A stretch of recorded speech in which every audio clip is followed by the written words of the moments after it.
Just outside the realm of the mundane is a universe of mysteries beyond comprehension.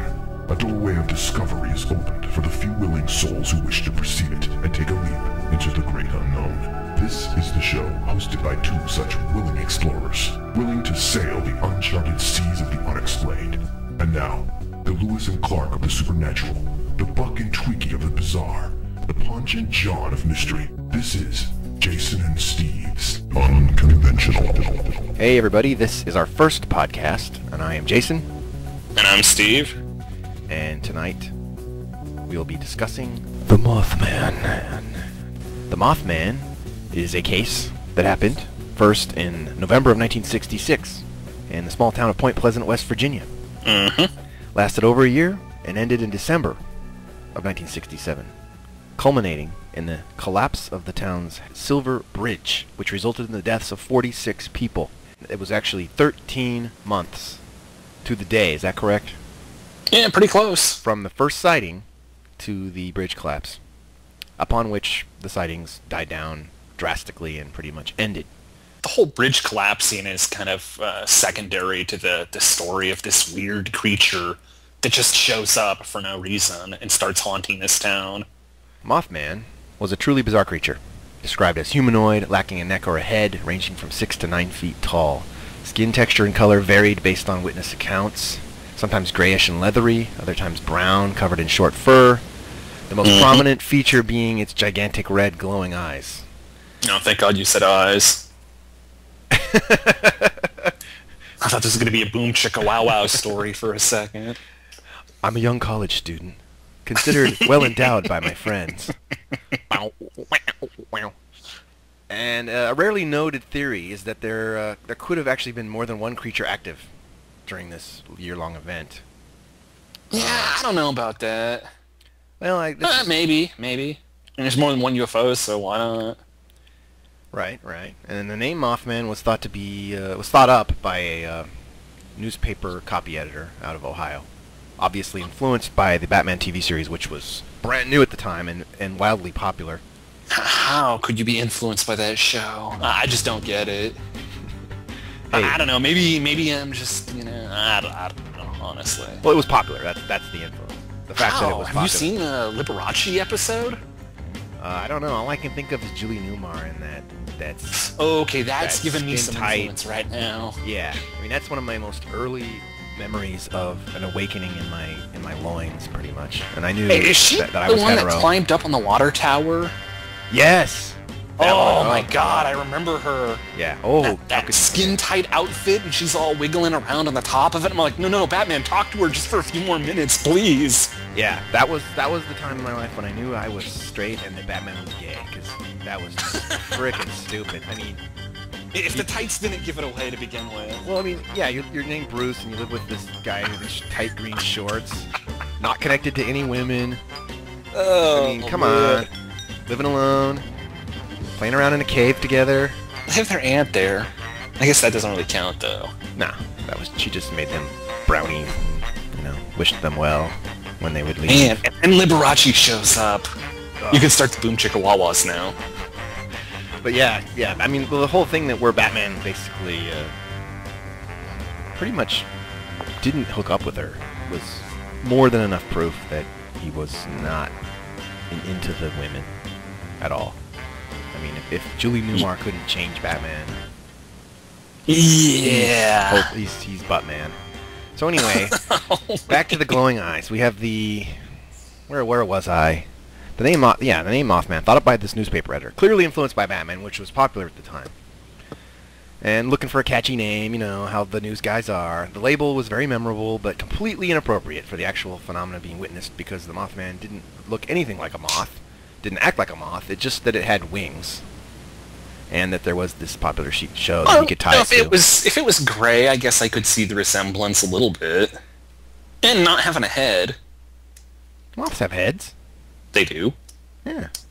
I don't know. I just squish them when I see them. Well, when I was pulling them apart and burning them with a soldering gun during my teenage years. Oh man, you really wanted to share that, huh? In the basement, all alone with no friends.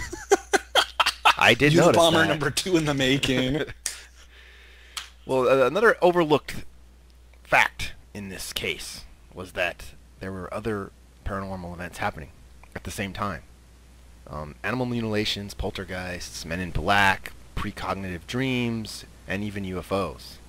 And all of which, any one of which would make me move to another state. I know, they got the whole thing. It was just a cluster F. Yeah, I would have totally been out of there. Seriously, like the second day. I mean, like, Mothman, pretty bad. Okay, Poltergeist, getting worse. Okay, Men in Black, forget this, man. I'm out of here. I know, they had absolutely everything. It's amazing it's still populated. Yeah, totally. I don't know why did you just get sucked into a black hole at that point. Like the house in Poltergeist. Yeah, totally. Ooh. I don't want to. And all they needed were like evil clown mannequins dancing around. I mean, how many more signals could you get to get the hell out of there? Yeah, pretty much. God. Well, the first sighting was allegedly 5 men who were apparently gravediggers working in a cemetery near Clendenin, West Virginia. I have no idea. We're not from the East Coast, so we're just gonna be making a lot of stuff up. Well, just as they mispronounce our names, I'm going to mispronounce theirs. We are in the Seattle. I'm in the Seattle area. Steve is in Atlanta, Georgia.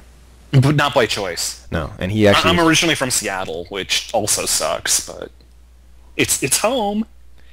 That's right, it's home. The only home I've ever known. What a pathetic thing that is. Soaring from behind trees and flying over their heads, they saw this creature that they described as, quote, brown human shape with wings, end quote. The sighting was not made public until later, and the first sighting reported in the media occurred 3 days later, which was the one that I was going to say partner, but you don't like that Yeah, phrase. let's stay away from partner. My fabulous partner is going to tell us about. Here we go! Yeah, so the sighting that really brought this thing kind of to the media's attention was on November 15th, 1966.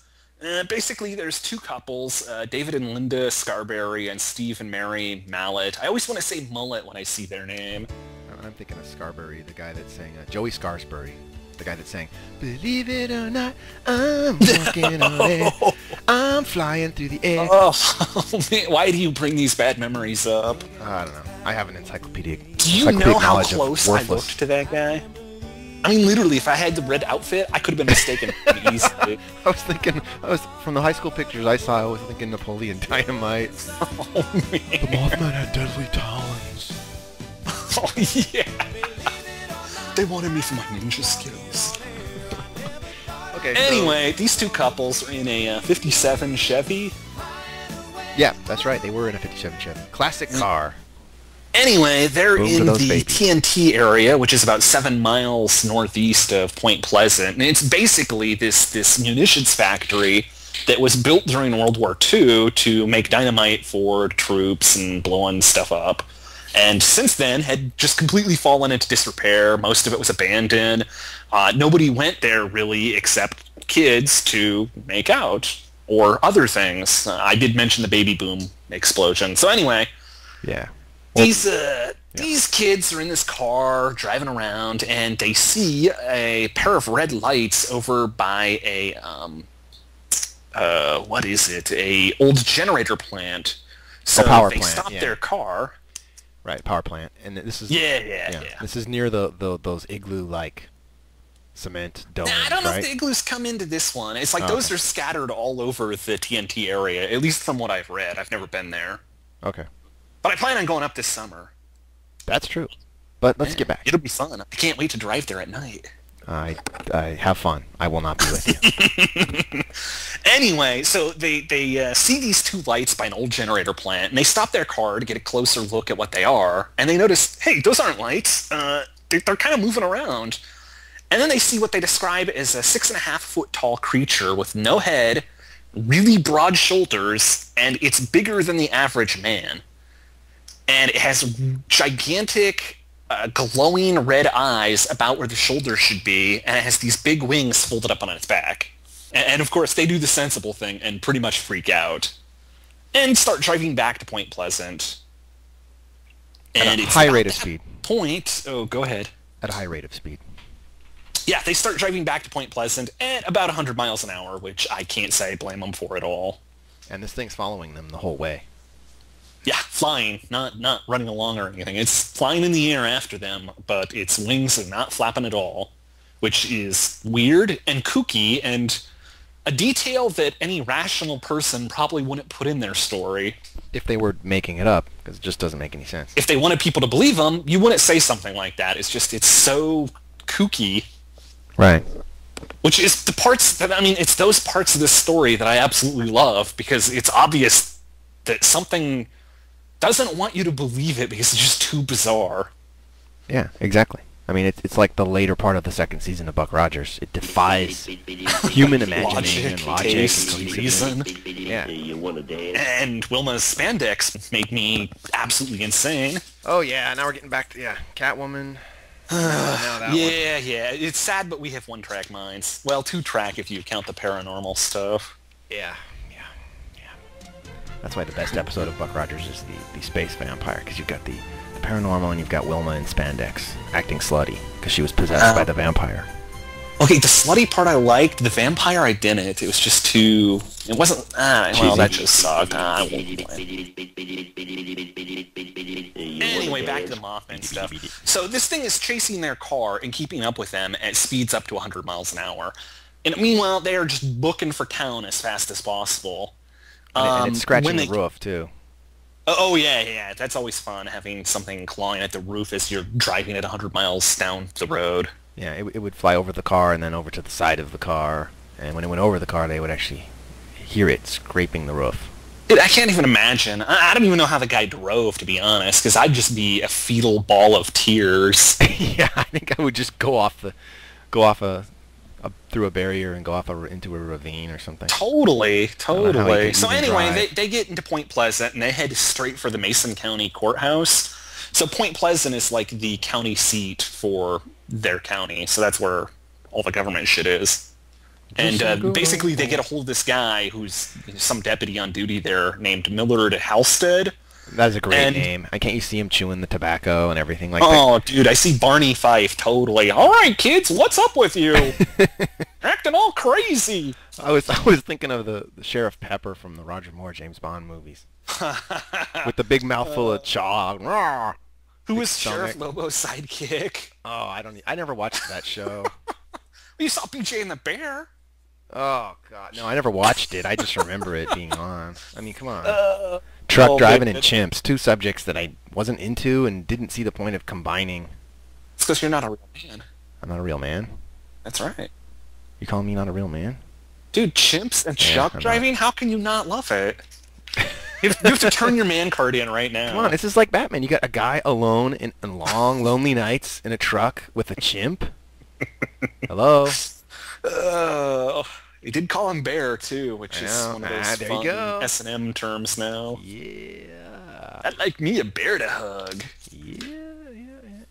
Okay, go ahead. We won't even go into the other stuff. So they're driving along. Yeah, let's just cut this last little bit out, actually. They get to the sheriff. They get to the deputy.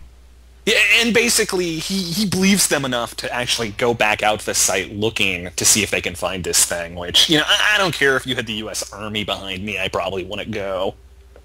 Yeah, I wouldn't either.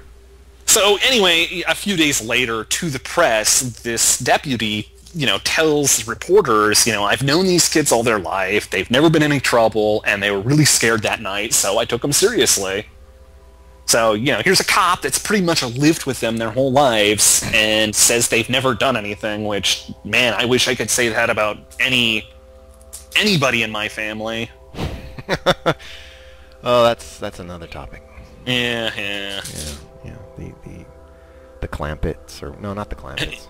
they were actually well behaved, inbred hillbillies. So anyway, no signs of the creature. They go back home. Now, in a book called Alien Animals by Janet and Colin Board, they report that in addition to the sighting and going back and not seeing anything, that when the Scarberrys got back home, there were instances of poltergeist activity, and then they spotted the creature a few more times that night. So the fun just never ended with those Scarberrys. Wow. Dude, imagine that. You see a creature, you go home, you think, oh, thank God, I'm safe, I can go to bed. Not quite. Here, how about some moving coins and chairs, rattling furniture? I know. How about I peek in the window at you? Would be horrible. Loads of fun. Horrific. That would be horror. So all of this happened really late at night, probably around midnight-ish, I'm guessing. I don't know. Anyway, earlier that night, there was a guy named Newell Partridge. No Partridge Family jokes, please. I'll refrain. Who also had an incident occur at about 10:30. So he's sitting there watching whatever the hell they watched back in '66, Batman, I guess. Yeah. Because if you're alone at home, who doesn't want to see a guy in tights? A guy as hot as Adam West. And Burt Ward in those tight little green shorts, making us all question our sexuality. Anyway, he's watching whatever, and the TV starts going haywire. And once it starts going haywire, his dog out in the porch just starts going berserk, barking up a storm. And he hears this loud whining noise, which a lot of the observers, the people that witnessed Mothman, describe like whining and humming noises of one sort or another, although most of them make it sound like it was mechanical in nature, which is also really kind of weird. Yeah, that would be counterintuitive to someone making up something. Yeah, exactly. Like, if it's a big animal, why would it be making a mechanical noise unless it's like Scooby-Doo, some sort of robot thing? And it would have worked if it weren't for you pesky kids. Yeah, totally. Old Man Withers foiled again. Rothran! So anyway, Newell goes out onto his porch to see what the hell his dog is freaking out about, and he has a barn about 150 yards away, which is pretty considerable distance. And over by the barn, he spots a really big man-shaped thing with wings, and to get a better look at it, I guess he shines a flashlight in that direction, and at that point he notices that it has glowing, reflective eyes. Oh, okay, so that rules out Gil Gerard now, at that point.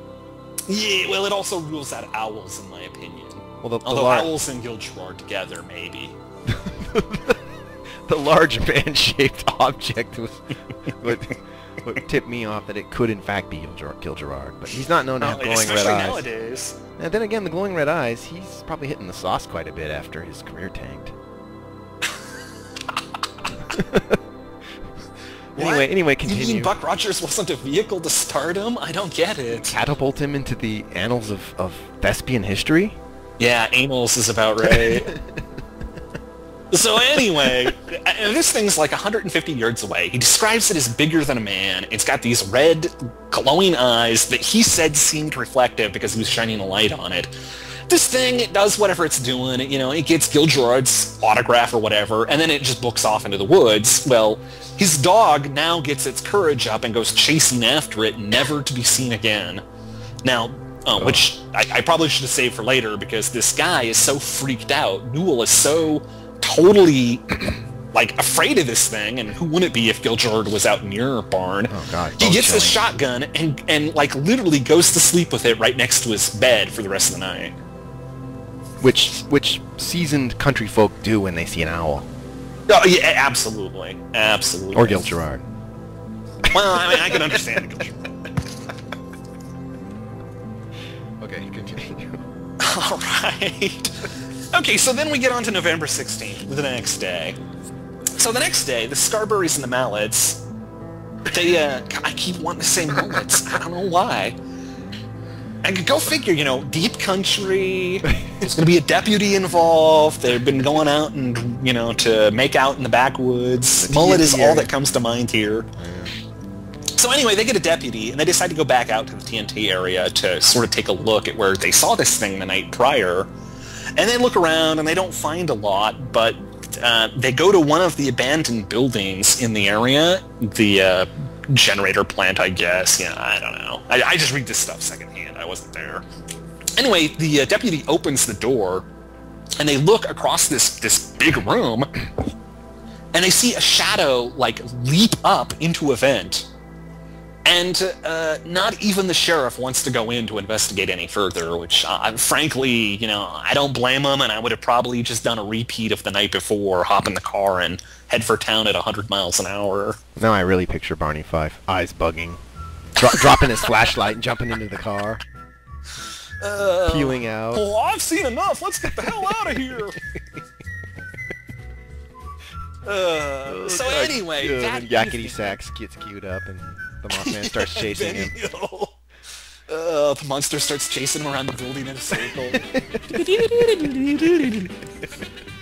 Oh, man. So anyway, like any good horror movie, that night, all the townfolk decide, hey, wouldn't it be fun to go out to TNT and look for this creature? Yeah, brilliant choice. Oh, yeah, it's exactly what I would do. I wouldn't be, like, boarding up all my windows and making sure the shotgun worked. I would be out there looking for it in the dark woods. Yeah, I don't get that. Creepy-ass area that hasn't been inhabited for years. That part's baffling. Oh, totally baffling, completely mystifying. So anyway, there's this young woman, Marcella Benet, and her infant daughter Tina. They're with a couple of friends, the Wamsleys, and they decide to go visit their friends, the Thomases, who happen to live in a bungalow out near a bunch of these igloos where they used to store dynamite, which of course is in the TNT area. Mm-hmm. So they go out there and, I don't know what they were doing. Maybe, hoping to spot the Mothman or whatever.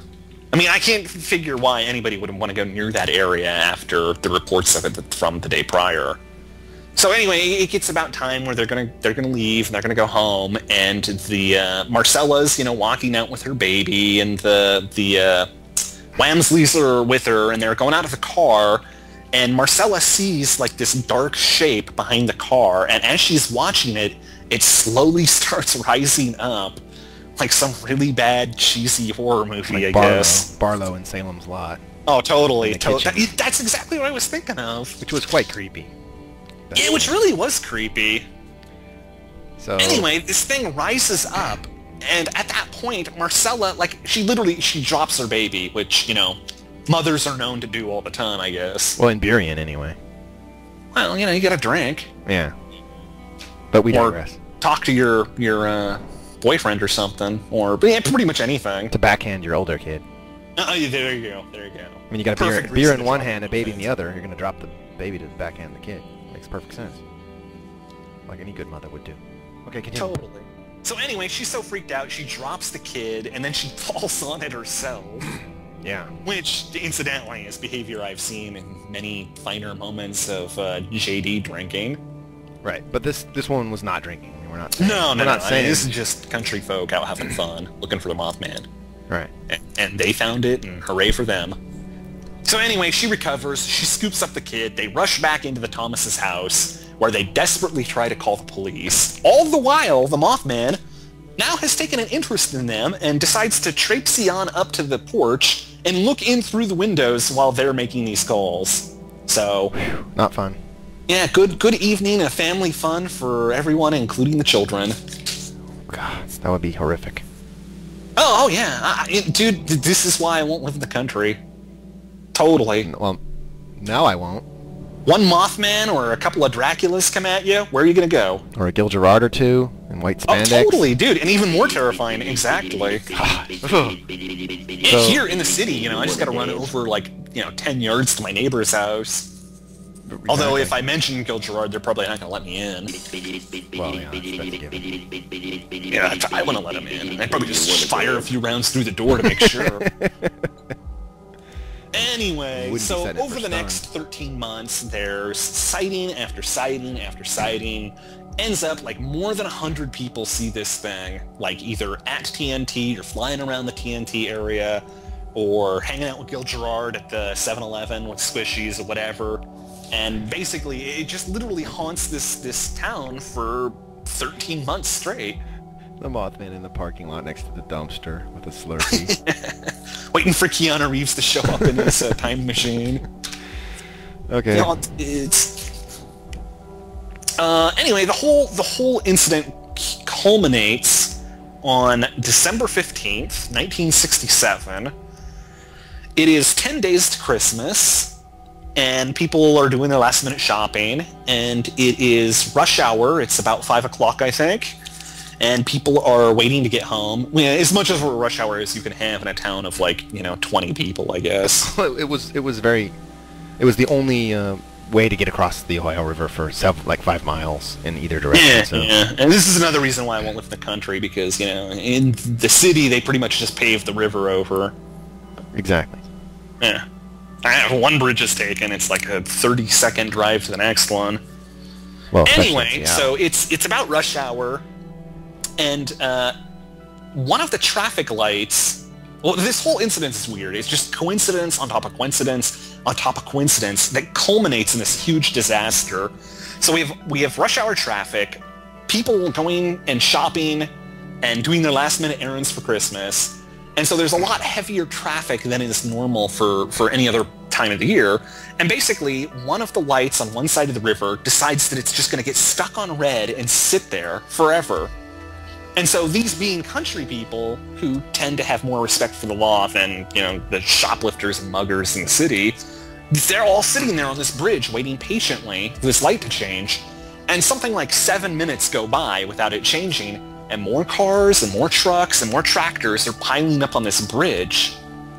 So you have like this huge traffic gnarl in a town that isn't really built for anything like that, on this bridge that also isn't really built for anything like that. And so this one eye bolt that had like just slight corrosion on it decided at that moment that it just couldn't support that much weight, and it snaps. And I thought you were incidentally, it happens to be eye bolt number 13. So 13 months to the day that the Mothman is first sighted, eye bolt number 13 breaks on the bridge, and number 13. The weight is... What's that? Number 13 in what sort of system? According to the architectural drawings. Weird. Yeah, it is interesting, to say the least. Weird. It's very... I don't like coincidences that keep stacking up like that. You start to really wonder... Or you're just all completely weird. loony, I don't like know. my mom would say. All weird. I don't know. Or like my mom would say. Or like your mom would say. Yeah. Anyway, so this bridge, basically the 13th eye bolt breaks, and it redistributes the weight to the other eye bolts, who are also straining because all this rush hour traffic and people stuck on this thing, and they can't do it. And so one by one, like gunshots, bang, bang, bang, they just start collapsing, and the entire bridge goes into the river, and basically you end up with 46 people dead. And then, of course, the light starts working again. Magically, right after that. Yeah, just a weird little glitch, just one coincidence on top of many others that culminated in a freak accident, killing a bunch of people for no reason. And during all of it, before all of this, in the year preceding, I mentioned the introduction. We had Men in Black, we had poltergeists, we had animal mutilations, even reported. Yeah, so there's a lot of weird activity going on in Point Pleasant, during this year.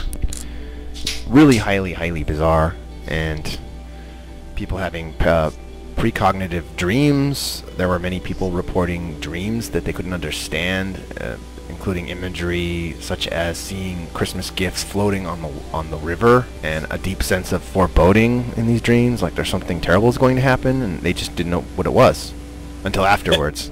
And of course, all of these culminate also in the collapse of the bridge. Once the bridge collapsed, there are like almost no reports afterwards of anything like this happening. Yeah, especially the Mothman itself disappeared. Yeah, and the Mothman virtually disappears, and all the reports of poltergeist activity go back to normal levels, and UFO sightings go back down. And oddly, Gil Gerard sightings go back down. Oddly, Hawkman sightings off the map. Oh god, Hawkman, that's more frightening than Mothman for sure. But there were strange men sighted on the bridge before the collapse by a few of the citizens, I believe. At least one that they reported that these guys, there were several guys clambering around on the bridge, inappropriately attired in like plaid suits, which government agents at the time always wore black suits. These guys had... did you say plaid? Well, not like a loud, Ted Baxter How plaid, could it be but... plaid without being loud? It's like a contradiction of terms.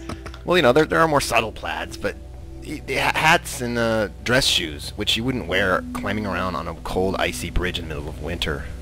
And that was right before the bridge collapsed. Like, I think it was the day before or a few days before. This is a detail that's so bizarre. You wonder why anybody would even bother reporting it. I mean, honestly, that sounds like you've been hitting the eggnog really hard. Yeah, it just doesn't add up. So, the skeptics, of course, came in to immediately try and debunk everything, and two of the postulated explanations were laughably retarded. There was it's a Sandhill Crane, which is a large bird with a 10-foot wingspan, high piercing shriek, can glide for long periods without flapping its wings. Therefore, that was what it was. Oh, I'm sure it can glide at 100 miles an hour, too. Yeah, and it has a high-pitched screech, and well, because when I see red bodied bird, I instantly mistake it for two sets of red eyes. Yeah, well, exactly. And crane, I mean, come on, that's not bulkier than a man. I mean, it's just ridiculous. An owl. Even if it was 8 feet tall, it would still probably weigh, 120 pounds? Well, an owl would be even more absurd. They're smaller and it's just absurd. Yeah, the second explanation of it being owls and people mistaking it is it's so insulting, it's ludicrous. I mean, a guy that's lived out in the woods his whole life is going to open his door, look over at his barn 150 yards away, and mistake an owl for something that's 6 to 8 feet tall with football-sized glowing eyes. It makes no sense. Was that 150 yards or 50 yards or? 150. That's quite a ways. Yeah, it's total ways. Yeah, you wouldn't even see an owl. It would just be. It's like a football. It's like more than a football field away. Yeah, and he actually could recognize the eyes and everything, and the size of it.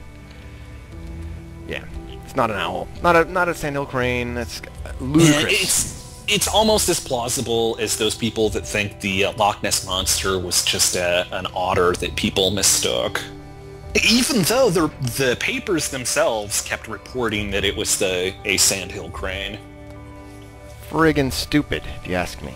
Not an adequate explanation for what was going on. Well, it just didn't fit, whoever's cubby hole of how the world works, so they had to find anything, basically. Any Band-Aid to plug that hole up. Right. And then John Keel, the paranormal investigator and author for upwards of 50, 60 years now. I mean, the guy's been doing this a long time. He's not young. Oh, yeah. In his account, he wrote a book, The Mothman Prophecies, which later became a movie about 9 years ago. I don't know. A while ago. It was 2004, I believe. Oh, that's only 5 years ago. Yeah. At any rate, his encounter with this subject was quite personal because he was actually going to the town itself and interviewing people and investigating himself. I mean, he was hitting the pavement and looking into this thing personally. And he witnessed a whole lot of high strangeness. Not the least of which being he started receiving bizarre phone calls at his home apartment in New York City. Oh yeah. He got the full haunting. And he was getting unexplained phone calls with bizarre mechanical sounding voices calling him. And this is before the annoying, surveys and stupid marketing calls that you get with those recorded things, which he compares it to, oddly, and he says it's odd because this is 1966, and the voices had that weird cut and paste mechanical diction that was just so odd. The voices would tell him strange things. At one point they told him 2 different prophetical pronouncements, one of which was a big explosion was going to happen in Point Pleasant, I believe, and that that people would be killed, and then another one was that Martin Luther King Jr. was going to be killed, and he was killed not long after. And John Keel actually tried to contact Martin Luther King's people to warn him that he was in danger. He took it so seriously, and he failed to get a hold of anyone. There was an entity that was calling John Keel during this time, which referred to itself as Indrid Cold.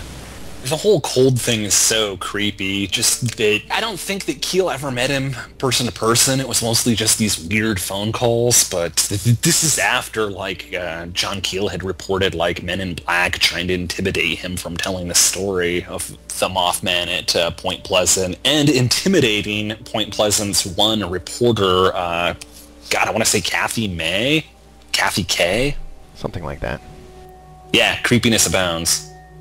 Indrid Cold. It actually almost sounds like a Norwegian death metal band or something. Indrid Cold. It does, though. It's creepy name, which, seems fun in games and amusing now, but I'm sure if you were John Keel and this entity was calling you, it wouldn't be at all fun.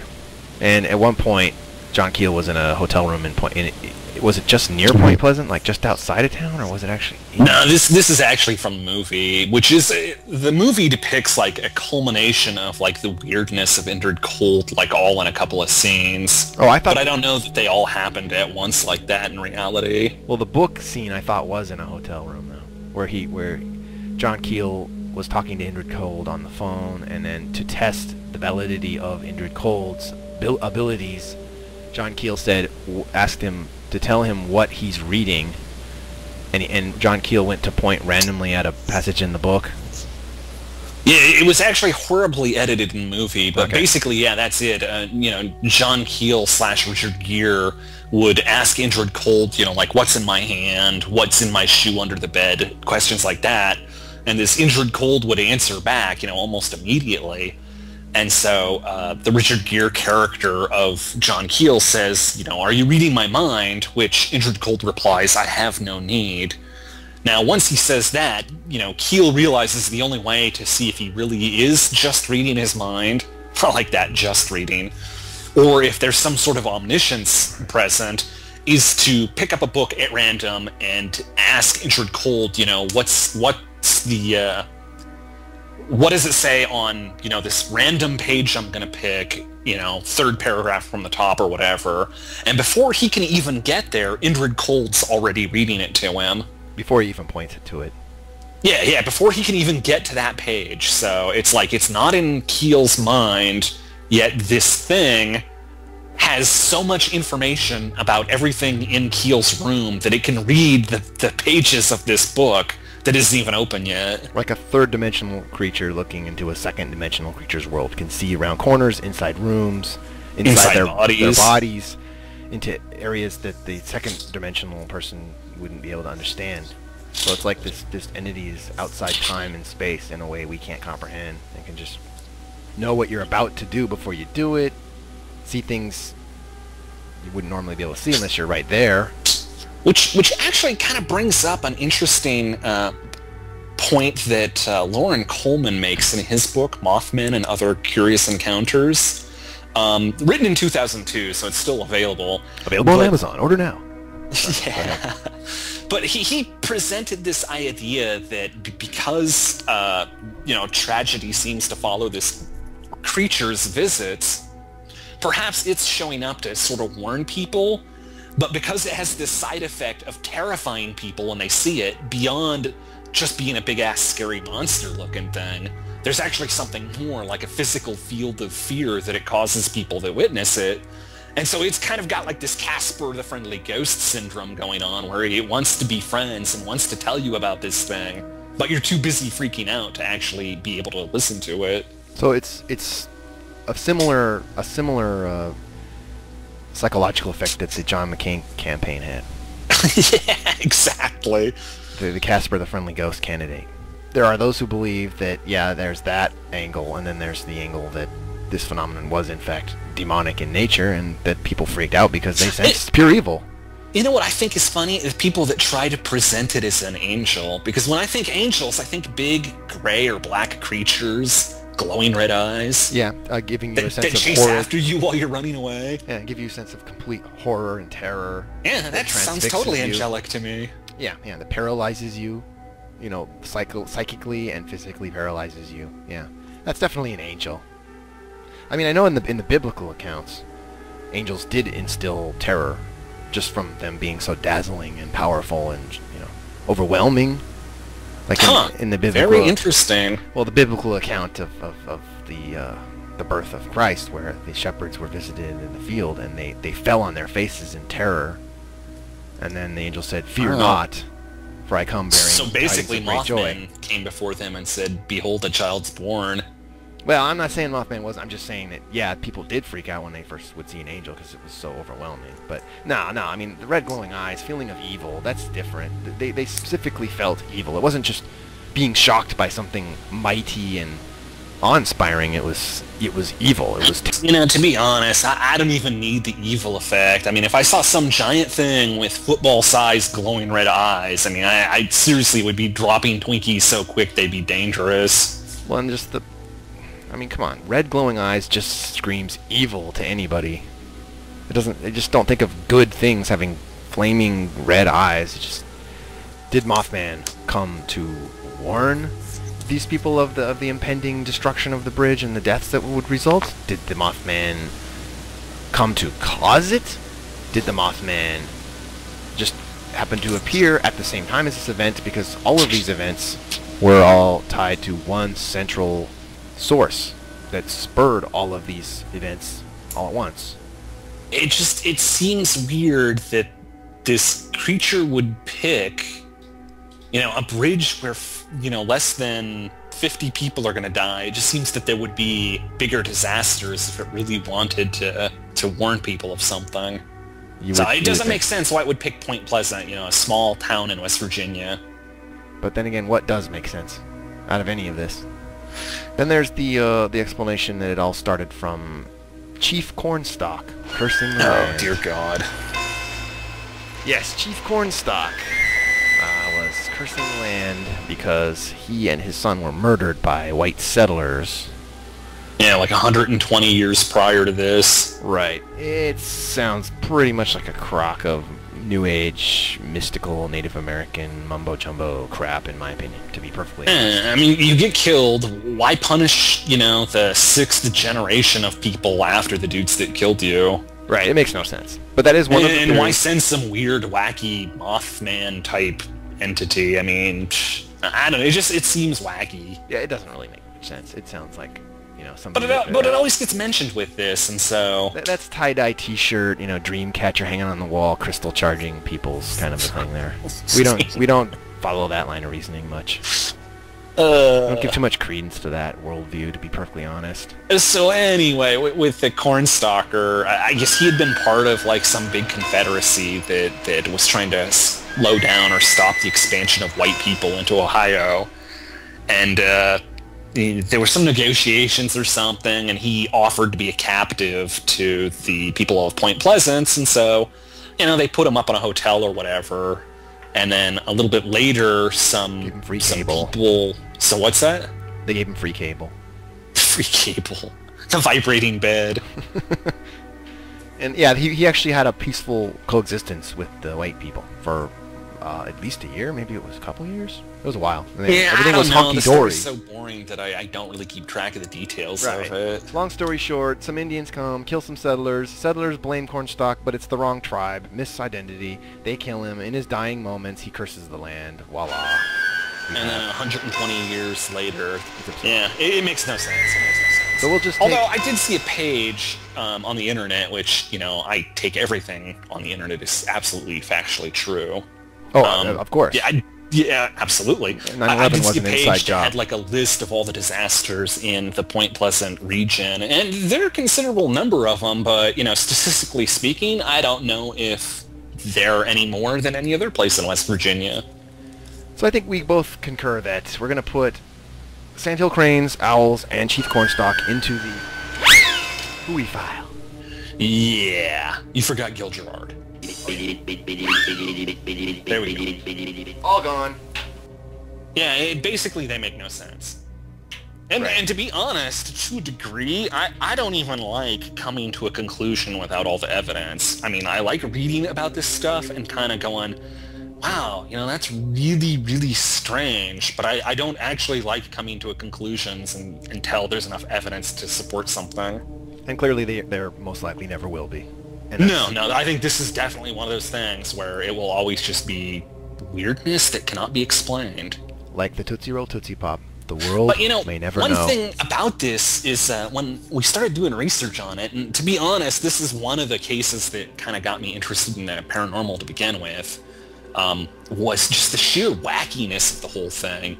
But also, when you start looking into it, it's like this huge rabbit hole. Like, the more you look, the further in it you can fall. You just keep finding more and more, like, creepy, kooky, weird things that keep piling onto the story that make so little sense that it just becomes more and more fascinating. And one of the things I found was that this isn't really the first time that there's been Mothman sightings through history. They actually occur like pretty much all through American history, and possibly, you know, even back to like prehistoric times. So some of the funner previous sightings of Mothman, the earliest one is kind of funny. It goes back to 1877. In September, a bunch of people reported seeing a man-shaped creature with wings flying over Coney Island on his way to New Jersey. Wow. And I guess the only fantastic part of that is that he would actually be going to New Jersey. Well, that shows that he is indeed a demonic entity, because New Jersey is the gateway to hell itself. Oh, man. It's a portal. So, yeah, that's one of the earliest sightings that we kind of found. In addition to that, we found a case back in 1948, about 6 months after the famous UFO sightings near Mount Rainier. In April, well, actually I guess about 4 months after, on April 9th, 1948 in Longview, Washington, people spotted a bird-like man creature flying over the woods. So, also very weird. And too close for comfort. There's also the Houston Batman, which happened in 1953.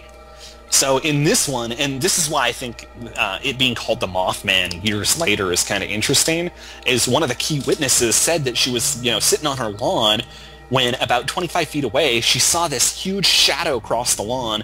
At first, she thought it was a magnified reflection of a moth caught from a nearby streetlight. Then the shadow bounced up into a pecan tree, and all these witnesses reported it. You know, it was gray with giant bat-like wings and red glowing eyes, and it just stood there for 30 seconds, and then it flew off. I don't know. It's just weird, the whole thing. Totally. So these things are all over the place, basically, and all through time. And then we have another case in Vietnam. We have 3 soldiers in Da Nang out in the summer sitting on top of their bunker, and they describe seeing this lady who's naked, all black, including wings, flying around their bunker a few times before flying off. Well, it gets lonely out there, though. And they smoked it gets lonely out there, and they smoked a lot of weed and did a lot of other drugs, probably. Oh, sure. And then I'd be the seeing one flying that I black think is the women. most interesting, of course, because it happened in Washington State. Actually, the second case in Washington State. And it's fairly recent, so I would love to track the guy down that this happened to. It's called the Washington State Bat Squatch, because we're, of course, famous for having all our Sasquatch sightings. Anyway, on April 23rd, 1994, this guy is driving his pickup truck along some country road when the engine conks out and all the electronics just go, which is, you know, pretty typical UFO. Yeah, exactly. It's just something that you typically hear from people that have UFO encounters. You know, the engine conks out, everything goes out. So his vehicle totally goes dead, and before he can get out of the truck, I mean, like, literally what he describes is the same Mothman from Point Pleasant, like, lands right in front of his truck, and they just stare at each other for a couple of seconds, and the guy is totally scared out of his wits. He said the hair on the back of his whole body was standing up. You know, not just neck, like, entire body was, like, bristling. So, which I would love to see. I just imagine this, like, 6-foot cowardly lion, like, from He-Man, with all its fur on end. Wow. And so they stood staring at each other for a minute, and then the thing just, like, flew off, and as soon as it was gone, his truck started again. Classic UFO type. Oh, totally. And if it was 94, I mean, this guy is alive. We could probably... Well, I don't know that he's alive, but he, you know, the possibility that he's alive is pretty good. Ooh, we could hunt him down and talk to him. That would be interesting, if you could get his name, but I'm sure they didn't publish that. Let's investigate. And so, and then these bird humanoids go back into ancient East Indian lore, Native American lore. We have the Thunderbird, and I can't remember which state it is, but that there's like this little trinket that looks literally like one of the most famous drawings of the Mothman. Just a very simplified humanoid-looking figure with, instead of arms, it's got like these huge wings on it. And kind of the most interesting thing, I think, is that where the shoulders are two holes punched out so that the Indians that made it could basically loop a cord through it and wear it around their neck. It's interesting because years later, other reportings of the Mothman, instead of having those holes at the shoulder, they become the eyes for the creature. Yeah, I did locate information. It's in Massachusetts, and I'm looking at an actual illustration of one of the most famous illustrations of the Mothman sighting, right side by side next to this artifact, and it's pretty freaking creepy because it's quite similar. Yeah, quite similar. The only difference really is that weird triangle thing where its head should be. Yeah, there's a little peak, a little triangular, almost like arrowhead-looking thing on top where the head should be, but Mothman doesn't have one. But where the eyes are on the Mothman picture, if you identical. look over at the artifact, it's like that's where the holes were punched to thread a cord through it. Yeah. And then we start getting into the weird Keel theory that this phenomenon, because he includes all of it, like all the UFOs, all the Men in Black, all the psychic activity and poltergeist, as all being different facets of the same thing. And he said, his theory is that a lot of it's reflective, so what people are looking for is what they actually end up seeing. So depending on whether you're, a UFO nut, or you believe in black helicopters, or you believe in phantom airships, or Foo Fighters, that's what you're going to see up in the sky when you look and something weird is going on. And if there was only some way to figure out what this source of all this stuff is, and why is it doing it? What is the goal? Is it just to amuse itself, or themselves, or itself, or herself, or what is the freaking purpose? I recommend the movie if you haven't seen it. This is to the audience out there of all three of you, not including my mom, so all two of you out there, get the movie, rent it. It's good. It's not incredibly faithful, but it's got the basic essence of the high strangeness. And it's not the exact story either. I mean, it diverts in some interesting ways. Like, one of the things that Mark Pellingham explored was, perhaps it's not a supernatural entity, but maybe it's like some of the technology that we actually build ourselves is causing problems. In the scenes where the Richard Gere, John Keel character goes and investigates, talks to people that have witnessed the thing, all those scenes end with a camera panning up to show power lines, power transformers, things like that, kind of hinting that maybe all this electricity that we use and have running through our communities is causing some sort of disturbance in us. Yes, to which I would add that the paranormal ghost hunters of today do hold to that theory that electromagnetic fields that are strong can influence the mind and actually cause emotional and hallucinatory side effects on human beings. This is not proven. Which is interesting, but not proven. Yeah. And the movie departs in a couple of other ways, but I mean, it's kind of interesting. It's kind of creepy. It's quite creepy. Yeah. It is effective at that. It's quite creepy. So check that out.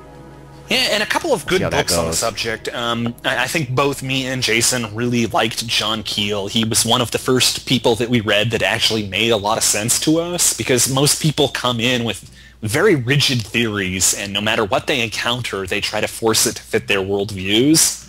Keel was a little bit different in that he had really crazy theories, but they kind of seemed to actually come from having experienced the stuff rather than his own preconceptions to begin with. Really, his book, Mothman Prophecies, which was released in '75, and then, of course, reprinted in 2002 when the movie came out, is excellent. It's a little bit meandering, so it's not my favorite Mothman book, because he tries to explore every single aspect of the whole phenomena. Which is his writing style in all the books I've seen. Yeah, and it's his interview style, too. I mean, he's like my grandpa, where he just, young and back in 42, blah, blah, blah, and then before you know it, he's talking about the Pacific Islands, and he goes all over the place. Tiki idols, and God knows what else. Like a bad documentary from the 70s. Yeah, ancient astronauts? But actually, my favorite book is called Mothman and Other Curious Encounters, and it's by Lauren Coleman, and was written in 2002, so there should still be copies of that around for people to purchase. And it's a pretty consistent, very focused look at the entire Mothman incident at Point Pleasant and then going back and finding all of the other kooky, weird cases and sort of tying them all together. But it's pretty focused in that it just explores that one aspect of the whole thing. What I always found interesting is that John Keel and the French researcher Jacques Vallée, who was a computer expert, An astronomer. Oh yeah, and that's his line of work, but he wrote a series of books on mainly on UFOs, and it's interesting that John Keel and he both come to the same conclusion, that it's paranormal. Yeah, which is far out, but once again, Jacques Vallée is one of those guys who seems to have drawn his conclusions based on what he experienced rather than just, making something up in his head and then finding evidence to support it. Because both he and Keel are true, open-minded skeptics. They go in, just let the facts speak. They don't have a preconceived agenda to put forth. But not so open-minded that they're charging crystals and building wampums out in the middle of the forest, right. communing with nature, what have you. But then again, that's a preconceived worldview. They both come in as basic agnostics who are willing to accept whatever the facts point them to. That's what's good about those authors. I totally agree. As a matter of fact, I think that Vallée's book, what is it? Passport to Magonia. Passport to Magonia is absolutely excellent in that it draws parallels between the whole, fairies of medieval culture with UFOs today. And there's just so many similarities, it's quite striking, actually. Right, that this stuff is as old as mankind, and it stems from the same source, and it's paranormal. It's but what I really like is just so extraterrestrial. kooky that anybody that really wanted you to believe would never say anything like that. Yeah, exactly. Too strange to have been made up. Yeah, and utterly fascinating. I find it so. And hopefully you people out there who have downloaded this file agree. And so for the one person that managed not to fall asleep during this, like I said earlier, the Mothman was one of the earlier paranormal cases that really kind of turned me on to the whole thing, just because of how bizarre it was and just because of all the weird facets to it. So yeah, if you're interested in this whole genre and you are an open-minded person, highly recommend both John Keel, K-E-E-L, and Jacques Vallée, which is Jacquesvallee. Jacques Vallée. Some of his books are out of print. They're kind of hard to locate. I have them, but no, I won't loan them to you, so sorry. I don't even know you. The other person that I have to mention is Lauren Coleman, who's more of a cryptozoologist, but his book on Mothman was excellent. And I hear that John Walmsley's book, which I will buy soon, is also quite good, called Behind the Red Eyes. And if you're heading up to the Mothman Festival this year, send me an email, because I'm going to go, and I'd love to talk to other people that are interested in this. Yeah, we're trying to drum up support for this show, and so we can maybe track down some people to interview, since just hearing us two thieves prattle on for an hour can get tedious, even to me. Yeah, I'm already bored.